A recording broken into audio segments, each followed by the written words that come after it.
شیطان کے واقعے میں جو ہمیں سبق ملتا ہے نا آدم علیہ السلام اور شیطان کے واقعے میں، اس کو میں 2 لفظوں میں بس بیان کر کے بات ختم کرتا ہوں. دیکھو اس واقعے میں ہمیں بڑا سبق کیا ملتا ہے کہ 3 کیٹیگری کے لوگ آئے ہمارے سامنے، ایک آدم، ایک فرشتے اور ایک شیطان، یعنی جن. فرشتے سے کیا ہوا؟ فرشتوں کو اللہ نے بتایا کہ گارے سے مخلوق پیدا کر رہا ہوں، سجدہ کر لو. فرشتوں کو لاجک سمجھ میں نہیں آئی، نہ انہوں نے لاجک پوچھی، بغیر کہے ٹھا کر کے سجدہ کر لیا. نافرمانی کا کوئی تصور تھا ہی نہیں. ہم لوگ انسان ہیں یا فرشتے ہیں یا انسان ہیں؟ انسان ہیں. اس کا مطلب ہم سے یہ امیدیں نہیں لگائی جا سکتی کہ جہاں حکم آیا سارے احکام ٹھا کر کے ہم ٹھک ٹھک ٹھک ٹھک فالو کرتے ہوئے چلے. اللہ نے کہا نظر کی حفاظت. بچپن میں پہلی دفعہ جب یہ آیت سنی تو اس کے بعد سے لے کر آج تک کسی انٹی کی طرف نظر نہیں اٹھی. اتنے نیک کھمبے سے ٹکرا گئے مگر کسی خاتون کو نہیں دیکھا، کیونکہ ہم فرشتے بولو نہیں. دوسری طرف شیطان تھا. شیطان کو کہا سجدہ کرو، اتنا ڈھیٹ، یعنی وہ 180 ڈگری پہ دوسری طرف نافرمانی میں، فرشتے فرما برداری میں 180 ڈگری پہ ادھر. لاجک واجک پوچھی نہیں، دھاڑ کر کے سردے میں گر گئے. دوسری 180 ڈگری پہ کون تھا؟ شیطان.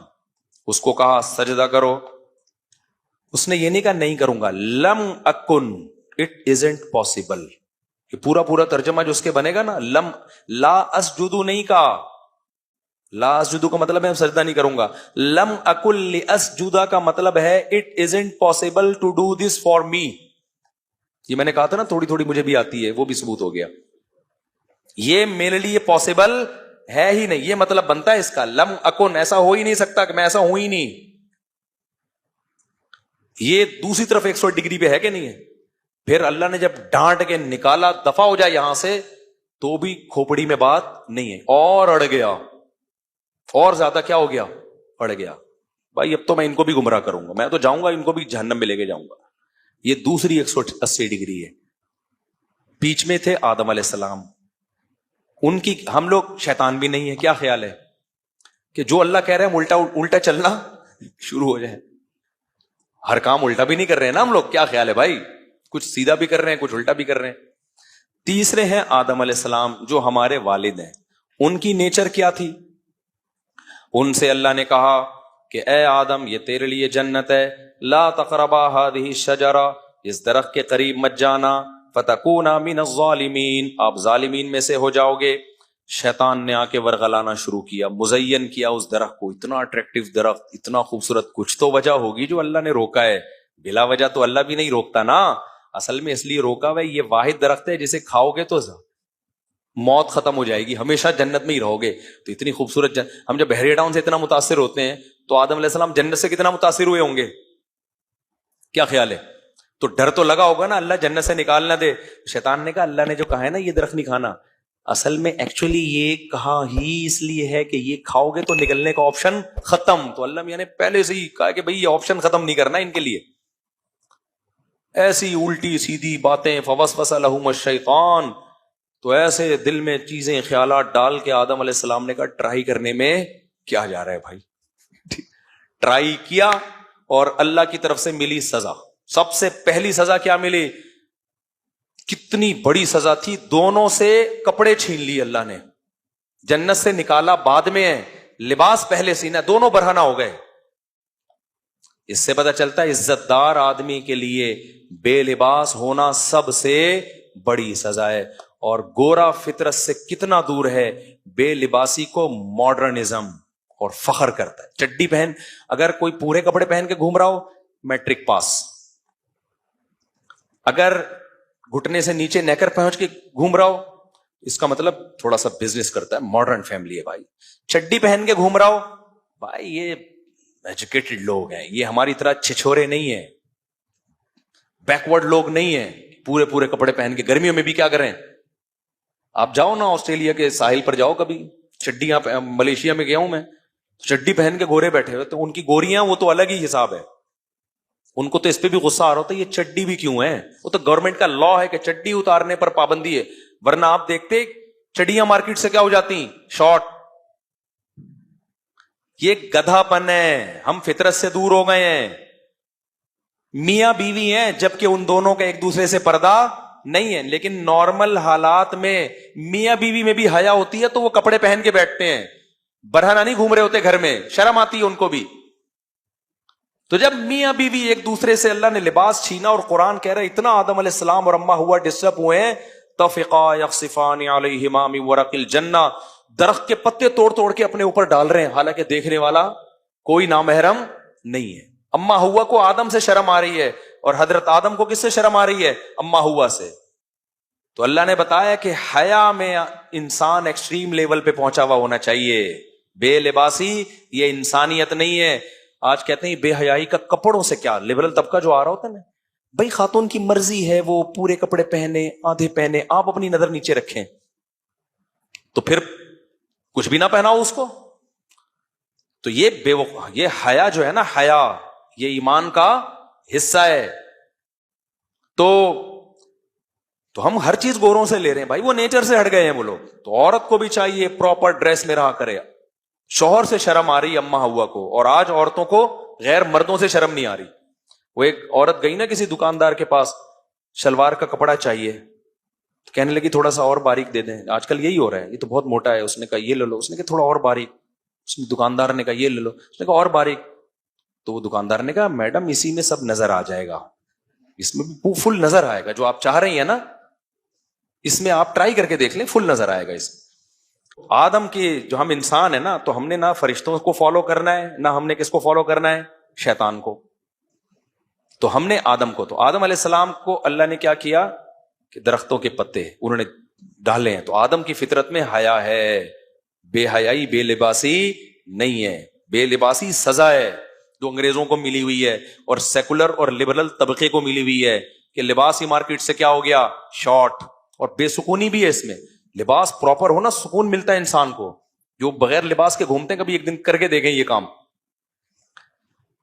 تو دوسرا غلطی ہو گئی آدم علیہ السلام سے، اس سے پتہ چلتا ہے بھائی ہم تو نہ فرشتوں کی اولاد ہیں نہ شیطان کی اولاد ہیں، پٹیاں پڑا کے شیطان ہم سے بھی غلطی بولو کروا سکتے تو ہم سے بھی ہوگی۔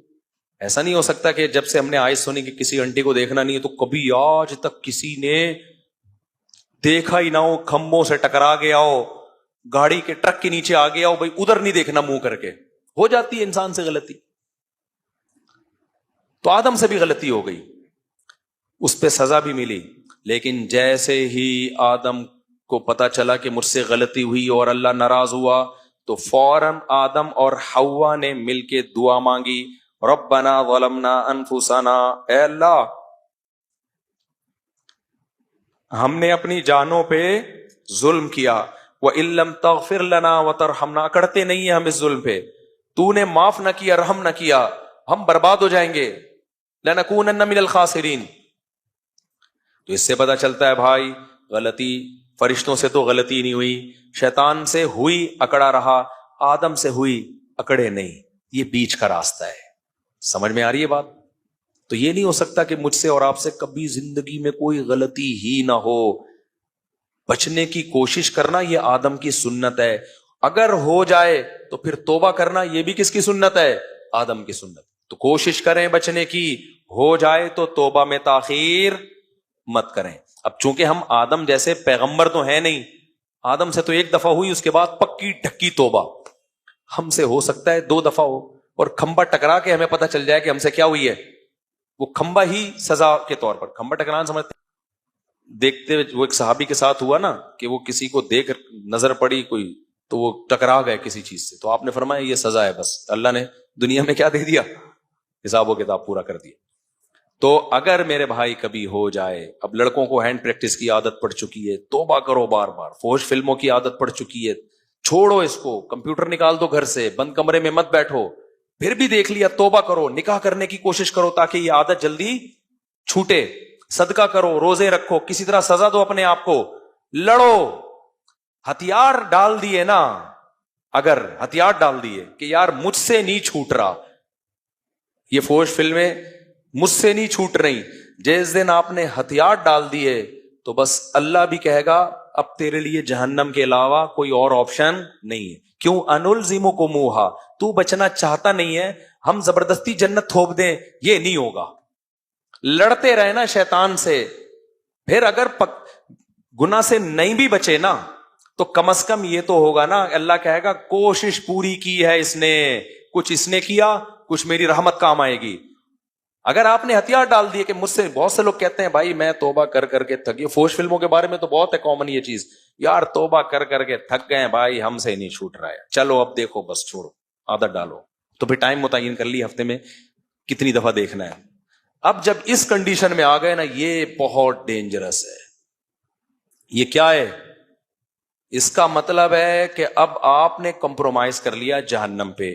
تو جب آپ نے کر لیا ہے پھر اللہ کو کوئی شوق نہیں ہے کہ وہ آپ کو جہنم سے نکالے، وہ بچائے جہنم سے، نہ اللہ اسی کے لیے جو کوشش میں لگا وہ. تو اس لیے 100 بار اگر توبہ ٹوٹی ہے 100 بار کیا کرو؟ توبہ. ایک آخری بات کر کے، حکیم اختر صاحب رحمہ اللہ تعالی ایک بڑی پیاری مثال دیا کرتے تھے. کہتے تھے خراب چیز اگر ٹوٹ جائے تو جوڑی نہیں جاتی، اس کو اٹھا کے پھینک دیا جاتا ہے. ایک پیالہ آپ کے پاس پتھر کا تھا، چینی کا پیالہ تھا، ٹوٹ گیا، کون گھنٹوں بیٹھ کے جوڑتا ہے؟ اٹھا پھینک. مٹی کا پیالہ ہے دوسرا لے لے. لیکن اگر وہ سونے کا پیالہ ہو اور ٹوٹ جائے تو کیا کچرے میں پھینک دو گے؟ ایلفی سے دوبارہ جوڑو گے. پھر ٹوٹ گیا پھر جوڑو گے، پھر ٹوٹ گیا پھر جوڑو گے. فرماتے تھے اللہ سے تعلق یہ سونے کے پیالے سے زیادہ قیمتی چیز ہے. یہ ٹوٹتی ہے گناہ سے، جڑتی ہے توبہ کی ایلفی سے. اور فرماتے تھے یہ ایلفی الفت سے نکلا ہے. سمجھ رہے ہیں نا؟ یہ ایلفی کہاں سے نکلا ہے؟ الفت. تو الفت محبت نا، اللہ سے کی نافرمانی کی تو اللہ سے نفرت، ایک قسم کی نفرت ہی ہے یہ. تو الفت کیسے ہوگی؟ توبہ سے. تو وہ توبہ کی الفی سے یہ تعلق کیا ہوگا؟ دوبارہ جوڑا جائے گا. تو اللہ سے تعلق گناہ کر کر کے بار بار ٹوٹ رہا ہے تو یہ تعلق اگر کم درجے کی چیز ہے، کچرے میں پھینکنے کی چیز ہے تو پھینک دو. لیکن اگر بہت قیمتی چیز ہے تو بھائی قیمتی چیز 100 دفعہ ٹوٹتی ہے تو 100 دفعہ اس کو جوڑا جاتا ہے. تو توبہ کی الفی سے اللہ کے تعلق کو بار بار جوڑا جائے. یہ آدم علیہ السلام کے واقعے سے ہمیں ملتا ہے. اللہ تعالیٰ سمجھنے کی